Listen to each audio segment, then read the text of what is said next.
It is not your fault. Can you actually say that? You deserve to feel better, to be able to feel this pain, grieve. Can you find it in yourself to deserve to heal? You did not fail them. The things that you are saying inside your brain right now is part of the trauma. It's part of the negative dialogue that has happened to your brain as a result of what happened. You deserve to heal. And I'm going to take you on a little journey of how to manage this chaos, how to manage the negative things that you say to yourself. I'm Dr. B.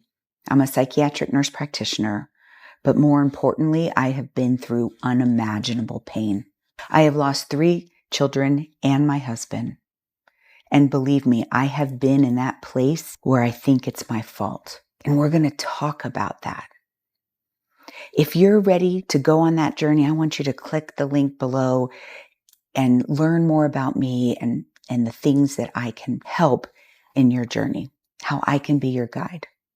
Today, we're going to be talking about how to organize the negative things that are happening, the negative things that you're saying to yourself, the dialogue, the story that you're telling yourself. I teach something that I call the mentally strong method. And I have created that over the course of 20 years of raising my children, losing children, going through lots of little traumatic events throughout that whole thing. And when I talk about the mentally strong method, it is not just about grit, like pushing through and I am mentally strong. I want you to say I am mentally strong. I do, but I want you to mean it. I want you to change that narrative that you're saying to yourself right now, that it's your fault, that you deserve the pain that you are feeling. The first thing I want you to do is learn to kind of separate grief and everything else. Okay. And get rid of this 5 stages of grief that does not apply. And I have other videos talking about that. Grief is pain that you will cherish. If everyone in life will go through grief, but not everyone will go through the kind of grief that makes you feel like it's your fault or creates this negative dialogue that you don't deserve to feel good again. So when I talk about the mentally strong method, I have 10 plus categories. I'm going to go over a few of them here. But the first thing is the pain of your grief. It's all enmeshed with your negative dialogue, probably with trauma, with the injustices of what happened, your anxiety. Maybe there are some behaviors and choices that you made that you feel contribute to the outcome. I want you to separate all that from the pain of the grief. And the pain of the grief is intense, and you will likely feel it forever. By throwing out the 5 stages of grief, one of the best grief theories to look at is grow around grief. So I'm not asking you to make the pain of the grief smaller. Eventually, after you've organized things and gotten through some of the chaos and the negativity going on in your brain, you're going to grow around that grief. Then I want you to identify the trauma. And I did it, and almost every person that I talk to says, I don't have trauma. And they say it with assurance. And I can tell you that trauma is anything that changes your perception of reality. So at one point, maybe you felt that you deserved things, and now you feel like you don't. Before you felt like it wasn't your fault, and now something's happened and it's your fault, right? That is a change in the perception of reality, the change in your belief system and how you are perceiving the world. I don't like the word trauma either. When I think of trauma, I think of someone who has been physically or sexually abused. But the reality is trauma, clinically, sometimes we call it little t trauma, big T trauma, but it's not about measuring it. Has something caused an injury to you? A moral injury, an ego injury? When I say ego injury, that's like the change in the way that you think about yourself. That is treated all of the same way. That is trauma. That is injury. claim it as injury. It has changed you in a negative way, likely for the rest of your life. It doesn't mean it's your fault. Can you say, it is not my fault? Well, what if you actually feel like it is? And I can tell you the stories for me, and all of them of losing my children. My son, Johnny, died in a drowning accident. And I knew he wasn't a strong swimmer. I knew. We were on a river in Kentucky. I let him go with his friends. There was adults going. And I said to him, wear your life jacket. But I didn't tell the adults that were going to the river with him. It's my fault. If I would have told the adults that were supervising this that he wasn't a strong swimmer and that he needed to wear a life jacket, maybe he wouldn't have died that day. So I'm not saying that there's not some truth to what you're saying. Same thing happened the day that my son Reggie died. He was having trouble breathing. He was going through what I now know of those end of life breathing and shutting down. And I am a nurse and I missed it. I thought it was like every other time he was sick. I should have taken him to the ER 4 hours earlier. Maybe he would still be alive. Let that sink in. I'm not saying the negative dialogue is not a truth. It doesn't make it your fault. Same with my daughter Maya. After losing Reggie, I said, gosh, if Maya is ever even has a cold, I'm taking her to the doctor. I'm going to the ER. I am not going to miss this again, right? So my anxiety and my protection kicked in, and this was not going to happen to me again. My daughter died in her sleep. I went to find her in the morning and she looked like she was still alive, sleeping. And I walked away, came back an hour later to realize she had been dead for many hours. And I'm not telling you these things to put my trauma on you. I'm telling you these things that, what people want to say to you is, oh, it's not your fault. Don't worry. It's not your fault. It's not your fault. It would have happened anyway. Or they'll give some sort of empty answer. And that doesn't resonate with you because part of you knows that maybe this was your fault. But that brings me into the spiritual context of this. Like acknowledging a fraction of how you may have contributed to the end result. But look at my life. Every single one of them, I feel like I could have made it my fault. But after working through these things, working on myself, understanding the bigger picture, the spiritual growth that is happening in me, I know that it's not my fault. So what I'm telling you is different than a lot of what other people will say. I'm acknowledging, I'm validating those negative thoughts in your mind, but they are not serving you. They're not serving you. They're not serving the person that you have lost. They are not part of who you can become. And so let's talk about that spiritual conflict for a minute.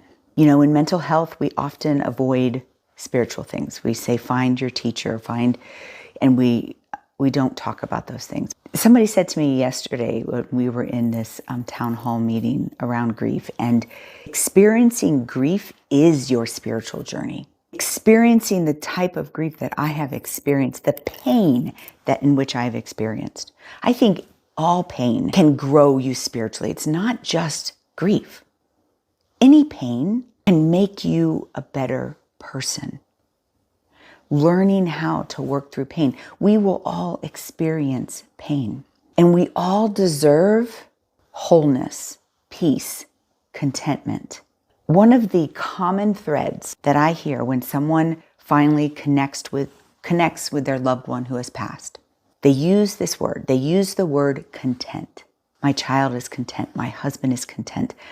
This person is content. But when I talk about a spiritual journey, what if we could feel a little bit of that contentness here on earth while we go on this human experience?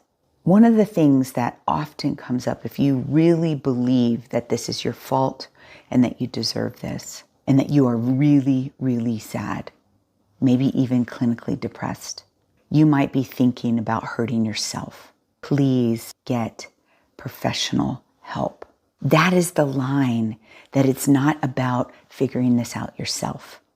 That is the line, actually probably before that line, even if you're considering it, that you bring in professionals, maybe even medication to help with the clinical pieces of depression, right? Whatever you have just gone through is heavier than you can manage if you are feeling like that. I heard someone say recently, he hates the term when people say, God only gives you what you can handle. And he said, there's plenty of people in jail, in mental health hospitals, or in the grave who got more than they could handle. So that is not a truth of your spiritual walk.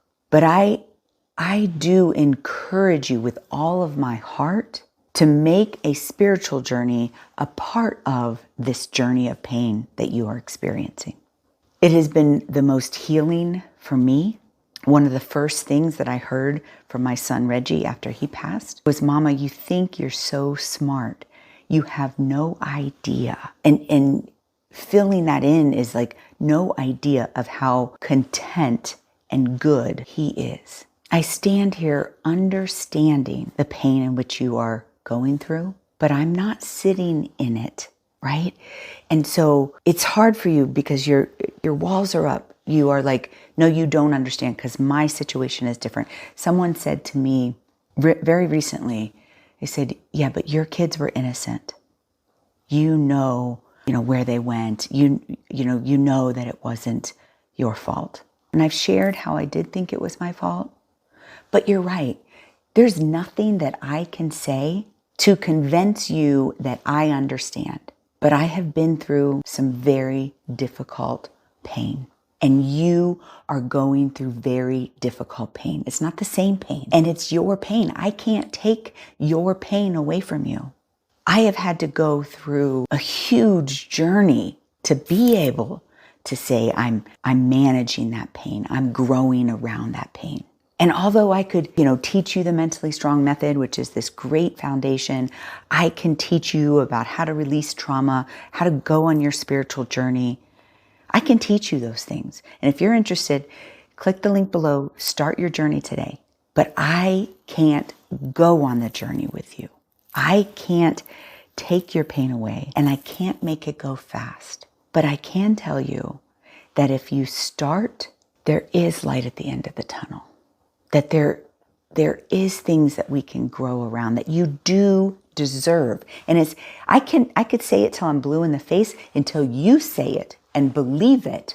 And so when I talk about negative thoughts, I have people put them in a range of 0 to 10. 10, like I 100% believe that this thought is true, and 0, I don't believe this at all. And if you were to ask me shortly after Reggie or Maya's death, if I thought it was my fault, where I would go on the scale, because I understand psychiatry, I've been working on myself for a long time, I would have said 7 or 8. But I completely understand if you're like, it's an 11 or it's a 10. I ask you to at least make it a 9.9. Give yourself something to work with and begin to bring that down. Mine is almost at 0. Now, if I think from a very worldly perspective, yes, I still think, like I could have done something differently. Like they could still be with me. But I actually know that no matter what I would have done, the end result would have been the same. And that I am grateful for the time that I had. And that is grief. When I can get to a point where I'm like, I am grateful for the time that I had with my children and I cherish it. And yes, I will cry. I'm not saying you're not crying. I'm crying and I'm feeling the sadness and the pain of missing them. But I'm not beating myself up. I'm not reminding myself of what I did wrong. And I am talking about how I deserve contentment, peace, and happiness in this life. I'm going to go into some questions. And these are really hard questions. The first one was a phone call that I got from someone whose son completed suicide. And this whole video is actually for her. And she really was saying to me, but what if it really was my fault? And to give some context, she did not notice the depression. She did not take him to a counselor. And so therefore she feels like she doesn't deserve to see a counselor to try to work through. And this was a very, very recent suicide completion. And so right now, it is not about what you should be doing. It is about finding even an ounce of self-love. Her son just completed suicide less than a month ago. Just an ounce of self-love. Like, you are still in shock. Your reality has changed forever. And just try not to say those words, that you don't deserve to get help. That's all I want you to do right now. I do not want you to try to learn the mentally strong method and try to organize things. Your body, your brain, everything is in shock and chaos. Let the nervous system calm down and just try not to say those negative things. And let's reconnect in a month or two and kind of talk about how we can gently begin organizing those things like I talked about in this video. Another question came recently. Can you just tell me how to get over it? And we were kind of sitting in a room full of people. It was after a documentary showing, and someone who had lost a child. Can you just tell me how to get over it? Sorry, the answer is no. This is your journey, and I can be here to be your guide, and I do have some practical tools. The Mentally Strong Method is this great foundation. In the grief intensives, we go through how to release trauma, how to connect spiritually, and those are part of your healing journey. But it is a journey, and it's not an easy thing. And as I answered that question for her, she's like, yeah, but can I just, if I do this one thing, meditate and do the Mentally Strong Method for 20 minutes every night, I think that would be part of the journey. I think that could totally be part of the journey.